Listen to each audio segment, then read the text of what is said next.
Would I be the asshole if I stopped paying my daughter's tuition over a disgusting comment that she made towards my new girlfriend? My 56 male wife died at the young age of 51 from a car accident. I was in deep mourning for about a year after her death.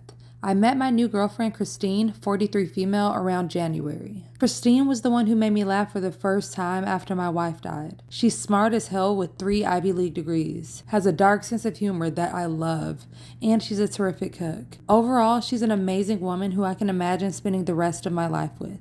She's also on the heavier side, a fact that will become relevant later. So I have 2 children, Ethan, male 25, and Allison, female 19.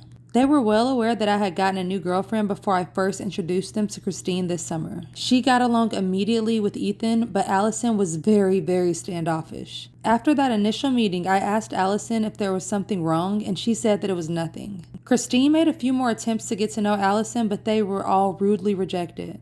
Ethan and Allison both came home for Thanksgiving dinner. I asked Allison to please be polite during the meal since she's always been rude in her interactions with Christine, even though Christine has been nothing but gracious in return. The dinner was going as well as it could have for the first 10 minutes, although I did notice Allison glaring at Christine the entire time. When Christine went to grab her 3rd helping of mashed potatoes, Allison said, "Don't you think you've eaten enough, you fat pig?" Christine started sobbing immediately and ran off into the bedroom. I was pissed and told Allison to get out. After she left, I texted her stating that I would no longer be paying for her college tuition unless 1, she apologized to Christine, and 2, Christine accepted her apology. She refused to apologize. So I logged into her university's tuition payment website and canceled next semester's tuition.